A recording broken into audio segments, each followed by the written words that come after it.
M के campus YouTube channel में आप सब लोगों का स्वागत है। तो अभी सबसे पहले राम राम। हमने नई सीरीज़ स्टार्ट कर रखी है जो कि एमसीक्यू की है, जिसमें हम डेली की डेली एमसीक्यू लेके आते हैं 10 से 15 एमसीक्यू अलग अलग टॉपिक पे। जैसे हमने एचसीएफ एलसीएम वाला पार्ट कर चुके हैं, अब हमने उसके बाद साइंस के भी 2 पार्ट ख़त्म किए हैं। एक हमने हरियाणा जीके का किया है। अब हम आज वाले सेक्शन में रीजनिंग के 10 क्वेश्चन लेके आएंगे। रीजनिंग 10 क्वेश्चन एमसीक्यू, ये रहा reasoning 10 question MCQ specially for government jobs. इसमें कौन कौन से आएंगी? इसमें आएंगी अपनी सीईटी वाली और अपनी ग्रुप डी, जो भी अपनी गवर्नमेंट जॉब्स हैं, एचएसएससी एसएससी की, सीपीओ सीजीएल एमटीएस, सभी की सभी। जिसके अंदर क्या है, ग्रुप डी में 10 क्वेश्चन आएंगे, यहाँ से आराम से आएंगे। रीजनिंग से 10 क्वेश्चन आएंगे, 10% का वेटेज है। आगे हम सिलेबस भी करेंगे। ये क्वेश्चन डायरेक्ट एनटीए पैटर्न पर हैं। अब क्या है, आप लोग रीजनिंग की चिंता तो छोड़ ही दो और आराम से ये सीरीज़ करो, आप लोगों का रीजनिंग का सिलेबस बिल्कुल कंप्लीट हो जाएगा। अगर आप लोगों की रीजनिंग अच्छी है, मान लेता हूँ बहुत सारे बच्चों की रीजनिंग अच्छी होती है, तो ये एक बारी टेस्ट जरूर लगाना, जिससे आप लोगों का थोड़ा सा परसेंटेज होगा। 10 क्वेश्चन होंगे, बाद में आप लोगों को 10 क्वेश्चनों का स्कोर नीचे कमेंट करना है, जिससे आप लोग इजीली आपस में मेल मिला सकोगे कि किसके कितने नंबर हैं। ये एक बारी रीजनिंग का सिलेबस है। अगर हम ये सिलेबस देखते हैं तो यहाँ हमें पता लगता है कि रीजनिंग का ये सिलेबस है, दिस वन। इसमें क्या है, अल्फ़ाबेटिकल ऑर्डर। इसमें जो हमने टेस्ट सीरीज की, इसमें इन सभी सेक्शन से क्वेश्चन मिलेंगे आपको, और ऐसा सेक्शन आप लोगों को रुपए में मिलता है मैक्सिमम जगह पे। यहाँ पे आप लोगों को फ्री ऑफ कॉस्ट मिल रहा है। क्वेश्चन नंबर फर्स्ट, ये एक सीरीज है, इसका आप लोगों ने जवाब देना है। क्वेश्चन मार्क की जगह क्या आएगा, यहाँ पर क्या आएगा। सो आपका टाइम स्टार्ट होता है अब। So time is over. So देखो, सबसे पहले हम ये देख लेते हैं ये बना कैसे रखी है। तो अगर हम पीछे से देखेंगे तो पीछे से देखो, सबसे पहले एन आता है, एन के बाद एम के बाद ओ, यानी कि M N O P Q, और यहाँ पे क्या आएगा, आर, यानी कि सबसे पहले तो आर आएगा। तो इनमें देख ले सबसे पहले आर कहाँ है, ये रहा, तो इसका आंसर ये हो गया। इसके बाद भी देख लेते हैं। अब यहाँ पे एफ है, यहाँ पे ई है, यहाँ पे डी है, सी, यानी कि ये बढ़ रही हैं आगे जाते टाइम। यानी ए के बाद बी, फिर सी, फिर डी, फिर ई और फिर एफ, यानी कि बी आएगा। उसके बाद जैसे देखो लास्ट में देखो डी है और डी है, फिर एफ है और एफ है, यानी कि एक एक लेटर छोड़ा है। यानी कि स्टार्टिंग में बी सी छोड़ दिया, डी ई छोड़ दिया, एफ, तो यानी कि क्या आएगा, R, B is the right answer. Next question, किसी सिंबल को लिखा जाता है, ये कोई लेटर है सिंबल करके, इसको लिखा जाता है NZTMPC।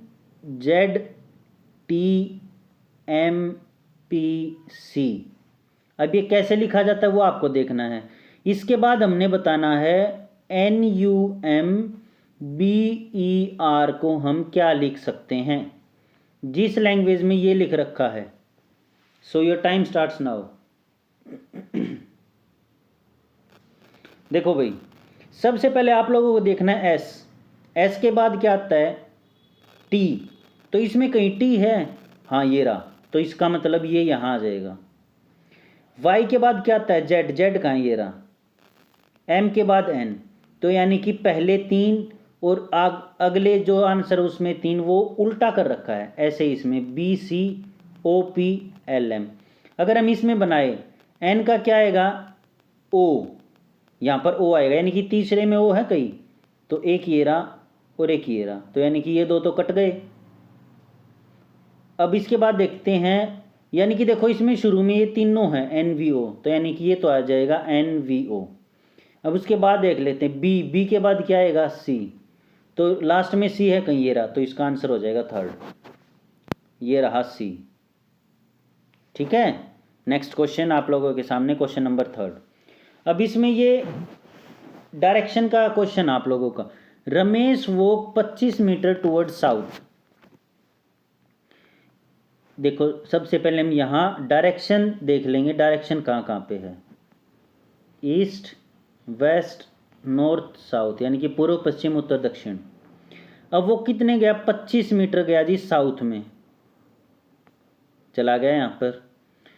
He turn to his left, अब लेफ्ट में यहाँ गया, उसका लेफ्ट, अगर हम फ़ोन को आप लोग उल्टा करके देखोगे तो ये तो उसका राइट हो जाएगा और ये उसका लेफ्ट हो जाएगा, क्योंकि इस साउथ में चल रहा है ना। लेफ्ट में गया, कितने गया, 20 मीटर। लेफ्ट में जाने के बाद he turn to his left and walk 25, अब वो फिर से लेफ्ट में मुड़ा, तो ये लेफ्ट लेफ्ट और ये भी लेफ्ट हो गया, तो ये कितने में मुड़ा, 25 पे, यहाँ आ गया। ये दोनों यानी कि एक समान हो गए, ठीक है। उसके बाद ही again turn to his right, अब कहाँ मुड़ गया, राइट में।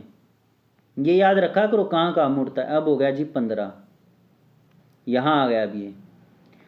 अब बताना है question, at what distance is he from the starting point, यानी कि जो शुरू वाला था ना उससे ये कितनी दूर है और कौन सी डायरेक्शन में है। तो देखो कितनी दूर होगा, ये होगा 15 और 20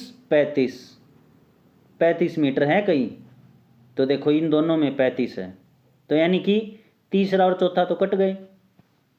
अब किस डायरेक्शन में फेस है इसका, इस डायरेक्शन में, और ये कौन सी है, ईस्ट, तो यानी कि option number A is the right answer. बस इतना ही। अब ये नहीं देख करना आप लोगों ने, कहीं आप स्टार्टिंग पॉइंट से डिस्टेंस देखो और ये भी जोड़ दो 25 20 25 15, तो ये गलत हो जाएगा, ऐसे नहीं जोड़ते।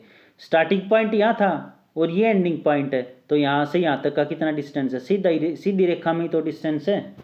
सो next question, question number 4, in a row of certain persons. ये वाला क्वेश्चन आप लोगों को बहुत ज़्यादा बेसिक तरीके से करवाऊंगा, मतलब आप पेपर में ऐसे करोगे ना तो आपका कोई भी क्वेश्चन नहीं गलत होगा, कोई भी।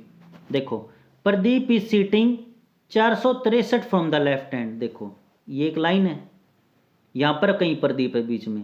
अब लेफ्ट कौन सा है, ये राइट कौन सा है, ये लेफ्ट से वो कितने नंबर पे बैठा है, 463वें नंबर से। तो इस प्रदीप के और स्टार्टिंग पॉइंट से कितने बच्चे हैं बीच में, 462। पहला तो 463वां तो प्रदीप है ना, ठीक है। अब प्रदीप के अगर हम राइट से देखें तो कितना है, 531वां। राइट से देखते हैं हम तो ये है जी 531वां, यानी कि प्रदीप और राइट से बीच में कितने बंदे बैठे हैं, 530। अब इसने पूछा है total number of person in that row, तो देखो 462 530 प्लस जो ये एक खुद प्रदीप है प्लस एक प्रदीप, समझे। तो कितना हो गया, 3 6 और 3 9, 5 और 4 9, यानी कि 993, यानी कि इसका आंसर है सी, एकदम right. Next question, choose the correct water image of the given figure from the amongst the four alternative. ये 4 फिगर दे रखी हैं, इसमें से इस फिगर का आप लोगों को वाटर इमेज बताना है, इस फिगर का। तो देखो सबसे पहले देख लेते हैं वाटर इमेज क्या है। वाटर इमेज में ऊपर कोई भी अक्षर होता है ना उसकी इमेज आती है नीचे ऐसे बन के, ना कि ऊपर अगर कोई ऐसे है तो नीचे ऐसे बन के नहीं आएगी, नहीं। पानी में देखना, अगर आप लोग अपना राइट उठाओगे तो आपका राइट ही उठेगा, समझे। मिरर इमेज में उल्टा होता है, अगर ये उठाओगे तो वाटर इमेज में यही उठेगा, समझे, ऐसे होता है। अब देखो क्वेश्चन में है ये फिगर दे रखी है ऐसे कुछ, और जो ये पॉइंट है ना यहाँ पर ये आके ऐसे एक सीधी रेखा में जुड़ता है, समझे। तो इसकी वाटर इमेज क्या होगी, ऐसे, और ये सीधा यहाँ तक आ गया, ये ऐसे, और ये वापिस जा रहा है ना तो ये ऐसे। अब देखो ये कहाँ है, ये रहा फोर्थ में, तो fourth is the right answer. Simple, समझ में आ गया। सो नेक्स्ट क्वेश्चन, अगर वीडियो पसंद आए तो लाइक कर देना, अपने दोस्तों को भेजना जो भी ग्रुप डी की या ग्रुप सी की, HSSC किसी भी उस जॉब की तैयारी कर रहे हैं, ये क्वेश्चन करे और अपने आप को देखे रीजनिंग में वो कितना परफेक्ट है, और नीचे अपने स्कोर जरूर कर देना। देखो बहुत बढ़िया क्वेश्चन है ये। एक महिला की तस्वीर की ओर संकेत करते हुए मृणालिनी ने कहा, यानी कि किसने कहा, ये कहा मृणालिनी ने, यानी कि मृणालिनी क्या है, वुमन। वुमन के लिए हम क्या लगाते हैं, एक साइन, ठीक है। ये एक साइन आया है साइन से। साइंस पे पॉजिटिव का मतलब होता है मैन, नेगेटिव का मतलब, पॉजिटिव का मतलब मेल और नेगेटिव का मतलब फीमेल। ये जो है ना डीएनए सीक्वेंसिंग से आया है नंबर, ठीक है, ये साइन। चलो नेक्स्ट करते हैं। मृणालिनी ने कहा, इसने कहा, एक महिला की ओर संकेत करते हुए इसने कहा कि उसके बेटे, यानी कि वो जो महिला है ना, महिला, महिला के बेटे यानी कि इसका बेटा, बेटे के पिता यानी कि इसका हस्बैंड हो गया, समझे। हस्बैंड के लिए हम ये साइन लगा देते हैं, हस्बैंड और वाइफ के लिए, के पिता मेरी मां के इकलौते दामाद हैं।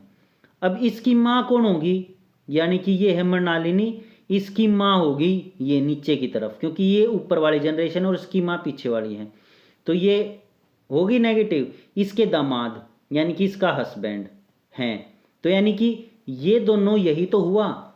यानी कि ये खुद के फोटो की ओर देख के ये बता रही है कि उसी के बारे में बता रही है, यानी कि अपने खुद के बारे में बता रही है। तो मृणालिनी का उस महिला से क्या संबंध है, बहन, बहन भी नहीं है, माँ, माँ भी नहीं है, कजन, कजन भी नहीं है, यानी कि इनमें से कोई नहीं। वो खुद का परिचय दे रही है, यानी कि वो सेल्फ है, खुद। तो ये इसका आंसर है। Next question, choose the word which is different from the rest. देखो अब इसमें हमने करना है odd one out, odd one out. देखो सबसे पहला ऑप्शन ऋग्वेदा, यजुर्वेदा, अथर्वेदा, आयुर्वेदा। अब इसमें कौन सा अलग है, 5 सेकंड दे रहा हूं आप लोगों को इस क्वेश्चन में। Time is over. So right answer is Rigveda नहीं है, आयुर्वेदा है। क्यों, क्योंकि ऋग्वेद, यजुर्वेद, सामवेद, अथर्वेद 3 वेद हैं, वही आयुर्वेद अलग वेद है, समझे। सो नेक्स्ट क्वेश्चन, ये सबसे अच्छा है स्टेटमेंट का। देखो स्टेटमेंट के इन क्वेश्चंस को काफ़ी सारे बच्चे सीधा छोड़ देते हैं और बहुत इजी क्वेश्चन होते हैं, फ्री फोकट के नंबर। कैसे, देखो सम मनी इज कैश, हम मनी को लगा लेते हैं ये सम मनी, इसमें से कुछ मनी क्या है, कैश है, तो ये राजी कैश, ये मनी क्या हो गया, कैश हो गया, ठीक है। अब क्या कह रहा है, सम कैश आर ड्राफ्ट, यानी कि इसमें से कुछ कैश क्या है, ड्राफ्ट है, ठीक है जी, ये वाला हमने ड्राफ्ट ले लिया, ये वाला, ठीक है। Next, all draft are bill, यानी कि सारे के सारे ड्राफ्ट क्या हैं, बिल हैं, मतलब ये सारे के सारे ड्राफ्ट बिल हो गए, समझे, ये सारे के सारे ड्राफ्ट बिल हो गए, इंक्लूडिंग ये वाला जो हमने ये वाला किया था ना, इंक्लूडिंग ये वाला, ये सारा का सारा क्या हो गया, बिल हो गया। अब कंक्लूजन देख लेते हैं, some money are draft, conclusion में कह रहा है क्या ये सच है, some money are draft, money ये रहा, ड्राफ्ट ये रहा, तो क्या ये सच है, सम मनी आर ड्राफ्ट नहीं है, तो यानी कि फर्स्ट गलत हो जाएगा। Second, some money is bill, क्या कुछ मनी बिल है, ये रहा मनी और ये रहा बिल, क्या इन दोनों के बीच में कोई रिलेशन है, नहीं है, तो ये भी गलत हो गया। तो यानी कि आंसर क्या आएगा, नाइदर कंक्लूजन वर नोर कंक्लूजन सेकंड फॉलोज, यानी कि option number D is the right answer. So next question, अगर वीडियो पसंद आए तो प्लीज़ लाइक कर देना, बहुत सारे एफर्ट्स लगते हैं वीडियो को बनाने में। सो नेक्स्ट क्वेश्चन, देखो बहुत बढ़िया क्वेश्चन है ये, बहुत बढ़िया, इसको खुद सोल्व करना वीडियो को रोक के। ये मिसिंग टर्म है, ये निकालना है। सीरीज क्या है, सीरीज है जी 4, 9, 20, 43, 90, इसके बाद का कोई नंबर बताना है हमने। सो आप लोगों को 10 सेकंड दे रहा हूं मैं इस क्वेश्चन में, टाइम स्टार्ट्स नाउ। दिमाग लगाओ, मल्टीप्लाई करो, थोड़ा सा कोशिश करो, देखो मल्टीप्लाई करके प्लस करके कुछ हो रहा है। सो टाइम इज ओवर। देखो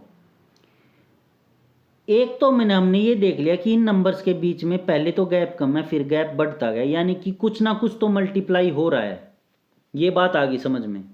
अब हो सकता है मल्टीप्लाई के साथ प्लस हो या फिर माइनस हो, वो हमने देखना पड़ेगा। तो यानी कि अगर हम कहें 4 एकम 4 और 5 9, तो यानी कि 4 से 1 नंबर ऐड हो रहा है। 9 एकम 9 और 10 19, तो यानी कि ये गलत हो गया, ये तरीका गलत है। इसका मतलब मैं आपको तरीके बता रहा हूँ क्या है, क्या क्या हो सकता है, क्या नहीं हो सकता, यानी कि ये तरीका गलत हो गया। चलो जी कोई बात नहीं, दूसरा देख लेते हैं। हम इसको 2 से गुणा करेंगे। 4 दूनी 8 और 1 9, वेरी गुड, आ गया। 9 दूनी 18, लेकिन एक तो नहीं जोड़ना पड़ा, 2 जोड़ने पड़े, कोई नहीं, 2 जोड़ के देख लेते हैं। 2, अब इसमें 1 जोड़ा, इसमें 2 जोड़ा, क्या इसमें 3 जोड़ेंगे? 20 दूनी 40 और 3 43, बन गई बात। 43 दूनी 86 और 4 90, तो 9 दूनी 18 180 और 5 85, 85 है कहीं, ये रहा, बन गई बात। ऐसे करना है आप लोगों को, अप्रोच ऐसे लेके जानी है। पहले देखो गैप कितना है, गैप ज़्यादा है तो यानी कि मल्टीप्लाई होगा 100%। फिर देखो क्या कहीं वो नंबर उसके स्क्वायर के बराबर है, या कोई -1 है, या कोई +1 है, नहीं है। तो ये देखो क्या कोई क्यूब के इक्वल है, या कुछ ऐड हो रहा है, या कोई सब्ट्रैक्ट हो रहा है, इन्हीं में से कुछ होगा। So next question and the last question, अपना स्कोर जरूर कर देना। देखो find out the odd one out, इसमें हमने अलग बताना है, अलग क्या है इन चारों में से, ठीक है। पहला है 4242, सेकंड है 512, थर्ड है 701, 5 है 660। अब हम ये कह सकते हैं, कई बच्चे कीजिए ओड है बाकी सारे इवन है, ऐसा नहीं होता। या तो ये हो कि ये नंबर किसी से डिवाइड ही ना हो, समझे, या फिर कुछ और तरीका हो, कुछ और खोजो। इसको मल्टीप्लाई करो आपस में, पहले नंबर को 2 दूनी 4 चौक 16, 5 दूनी 10 और 1 11, 7 एकम 7, तो यानी कि ये भी नहीं हो सकता। 6 6 36, तो यानी कि ये भी गलत हो जाएगा, मल्टीप्लाई नहीं होगा। अब इसको ऐड करके देखो, 4 और 4 8, 5 और 2 7 और 1 8, बात कुछ कुछ बनती जा रही है। 7 और 1 8, 6 और 6 12, यानी कि जब इनको हम ऐड कर रहे हैं तो ये तो सारे इक्वल आ रहे हैं और लास्ट वाला अलग हो रहा है, तो यानी कि D is the right answer.